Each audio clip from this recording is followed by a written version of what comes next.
Greetings everyone, welcome to our latest Gold Silver Crystal battle, in this occasion against Drake, a very good old generation player. And I've built a new team here because I wanted to fit Feraligatr into a team, and this is what I came up with. So, we have here Smirgle, which is my Spore Spikes lead. Then Blossom. I love Blossom in UU. Usually when I make teams I end up always or almost always using Blossom because she's so good defensively and for support. Then we have Nidoqueen, which is arguably the best Pokemon in Gold Silver Crystal UU. But this Nidoqueen is special. I use Thief on her instead of Lubricus, which was intended to be like a surprise move, basically. Then we have Pinsir, which is the usual physical sweeper with Swords Dance and 3 attacks. Magneton with a Rest Talk set. I've seen Rest Talk Magneton be used before, and it's surprisingly effective, so I decided to give it a shot. And then yeah, Feraligatr, which on him I used Curse, 2 physical attacks, one of them being HP Flying, and Surf for stab. So without further ado, let's hop into the match. So here we go, battle against Drake. I'll leave the link to his channel in the description, you should check him out. Now on to the battle itself. I lead with my Smirgle, he leads with Quillfish, so we both have our Spikes lead here. I decided to just go for a Spore to put him to sleep, but when switched for Sludge Bomb it's a 2-hit KO, and he has the Miracle variant. Now I went to a Spore again because I predicted him to go for a Spike, expecting a switch of mine. So I managed to put him to sleep, but here he surprises me with Sleep Talk. I've never seen Sleep Talk on a Pokemon that has spikes before, and in this case it ended up working out for him because Sleep Talk selected Sludge Bomb, which was the best possibility in his options. So I am down to a 5-6 situation early on, and I didn't get my spikes up, which is bad.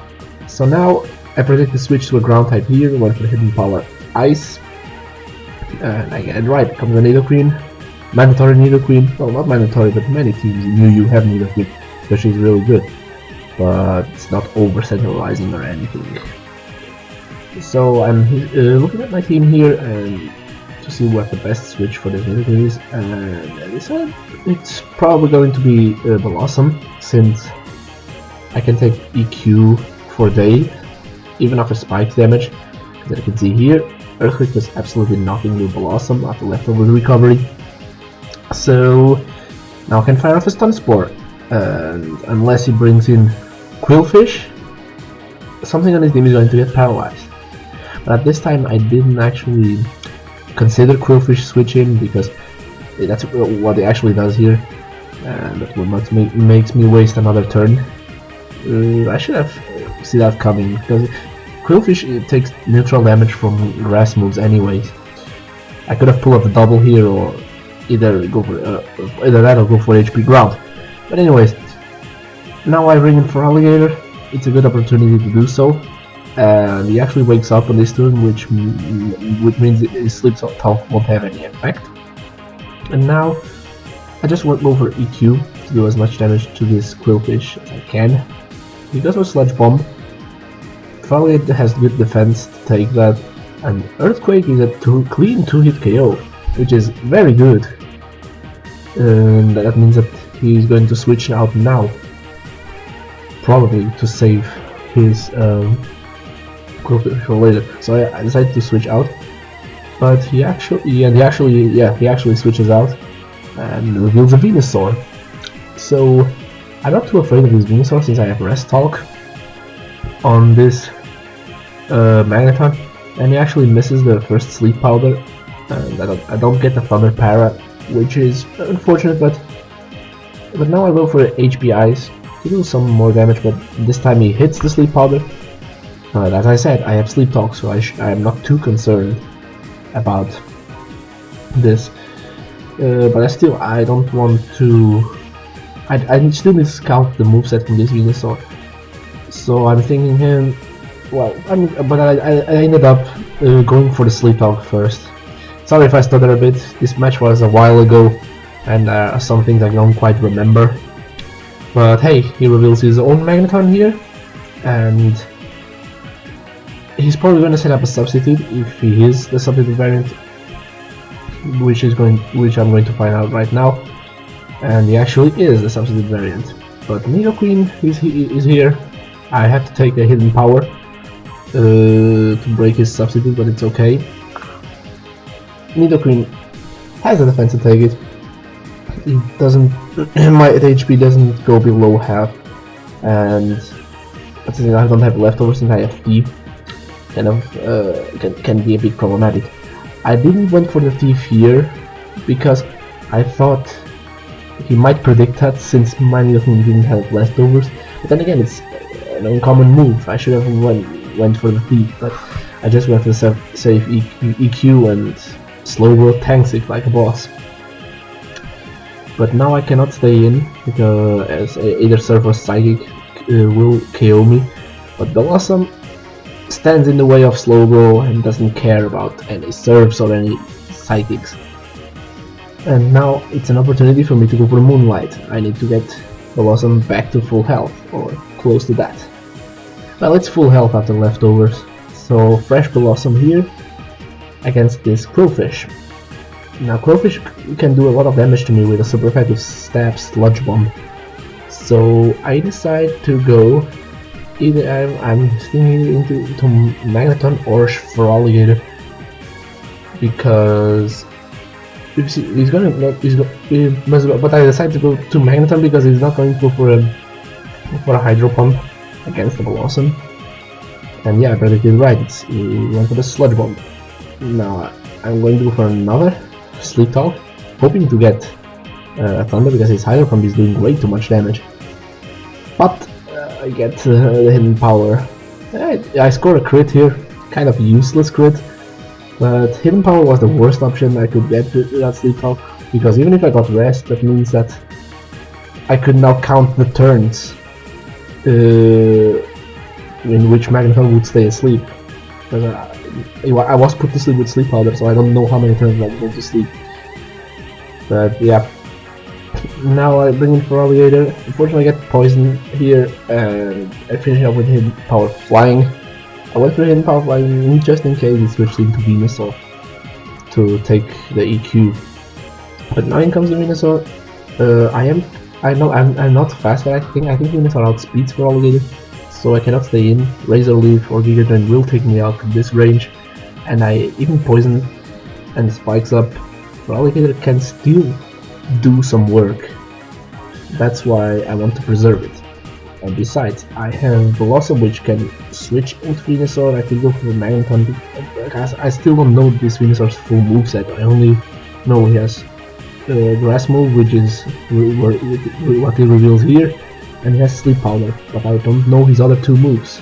And just in case he has something weird like HP Ground. No, not again, he doesn't have HP Ground because he had it at least against Magneton first.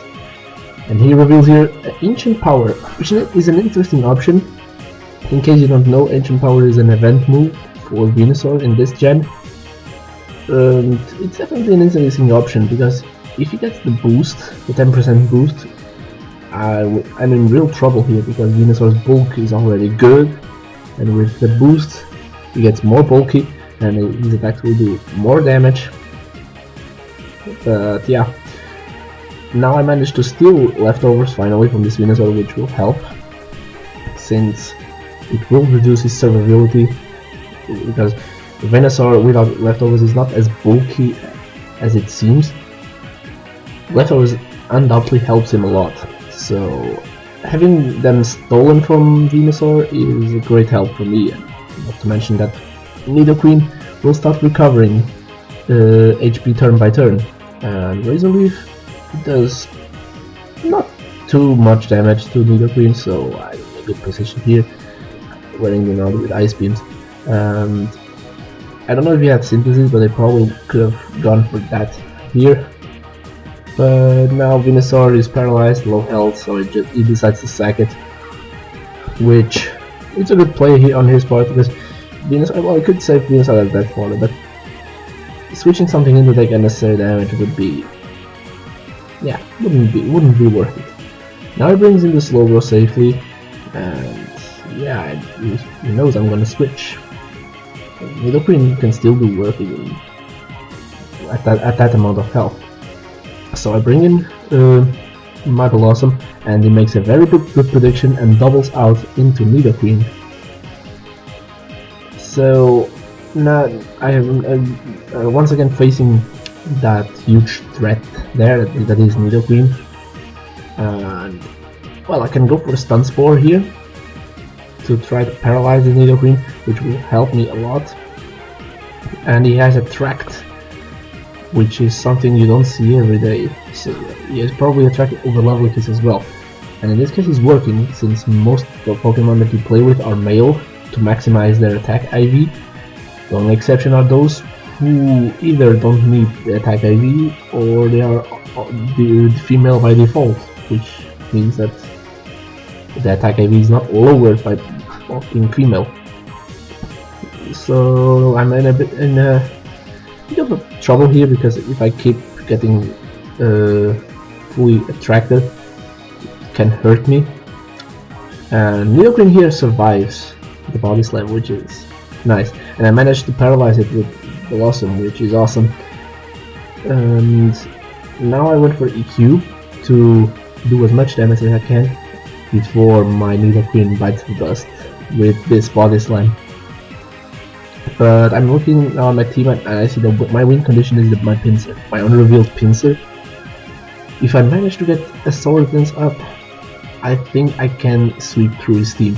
I still don't know his last Pokemon, but as long as it's not something that can severely hurt my Pinsir, I can sweep. So I think now or never. Pinsir needs to come in, I need to set up and hope I can take him down, his Nidoqueen down, and the rest of the team. So, but I first thought, let's go for a Body Slam first. And I don't know what I was thinking here, but I went for Body Slam first instead of setting up, and he went for Attract. So I don't want to risk losing unnecessary health, plus risking that Body Slam para being attracted. So I decided to retreat back to Blossom, and he got the Body Slam and unfortunately get the paralysis here on the switch. That was very crucial for him, because now his Nidoqueen outspeeds again my Blossom, and he reveals here Fire Blast, which will undoubtedly take me out. And one of my greatest defensive Pokemon is now down. I only have a Sleeping Magneton and a low health Poison Feraligatr, so it's now or never. I need to bring in Pinsir and I need to set up. So going for the Sword Dance here, and luckily for me he gets fully paralyzed, which is awesome. I thought of going for a second Sword Dance, but I didn't want to risk it. I need to just take him out as fast as I can. But Body Slam doesn't quite do it here, and he gets the Attract. So now I'm praying, Pinsir, you need to break out of the attraction, you need to hit this Body Slam. And he does. Pinsir hits the Body Slam, Nidoqueen is out, he has only 3 Pokemon left. Here comes the Magneton. I'm looking at my team and I know I cannot switch out, I need to go for the submission, I need to take him out. And then he has a Slowbro, which will be one-shotted by a +2 hit powered bug. And then the last Pokemon, which I still don't know.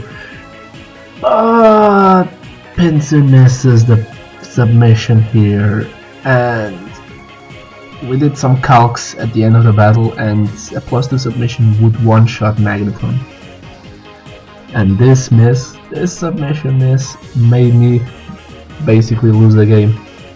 Yeah, I'm a bit ahead of myself telling you this, but this miss and now getting fully paralyzed 2 times in a row didn't help as well.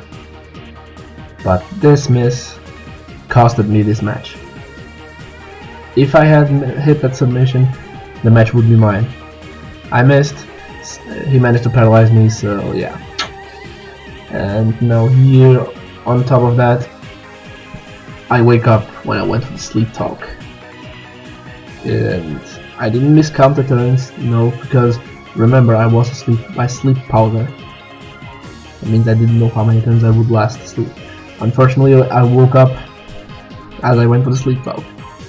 Nothing I can do about that. So basically now, the game is practically over. I can still break the substitute with my Feraligatr, but then I have a paralyzed Pinsir, which cannot do anything with this magnet. Well, it can take an attack and fire one back, but it cannot sweep through the rest of his team in this condition. So yeah, that's a good game here, Drake. This was a really intense match. It really came down to that 50-50, not 50-50, but that 20% chance of miss. And yeah, as you can see here, the damage of submission was enough to 2 of them KOing them, so at +2 it would be a one-shot. But then anyways, hope you guys enjoyed. Leave your usual feedback and stay tuned for the next battle. Take care of yourselves and see ya!